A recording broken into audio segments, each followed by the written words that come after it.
পহেলা বৈশাখের সূচনা মুঘল সম্রাট আকবরের আমলে।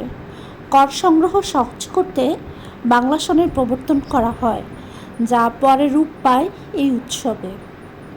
সারা দেশে এই দিনটি পালিত হয় নানা রকম উৎসব আর অনুষ্ঠান দিয়ে।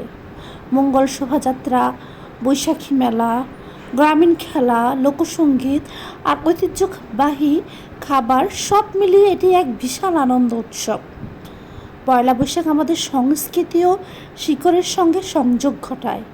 এটি জাতীয়তাবোধকে জাগ্রত করে, বিশেষ করে বাংলার লোকজ ঐতিহ্য, পোশাক, সঙ্গীত এবং সাহিত্যকে নতুন করে আবিষ্কারের সুযোগ দেয়। ধর্ম বর্ণ নির্বিশেষে সবাই এই দিনটিকে উদযাপন করে, যা আমাদের জাতীয় ঐক্যের প্রতীক হয়ে উঠেছে।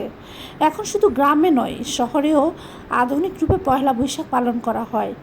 ডিজিটাল শুভেচ্ছা, সামাজিক যোগাযোগ মাধ্যমে পোস্ট ও নানা সাংস্কৃতিক অনুষ্ঠান নতুন প্রজন্মকেও আকৃষ্ট করছে।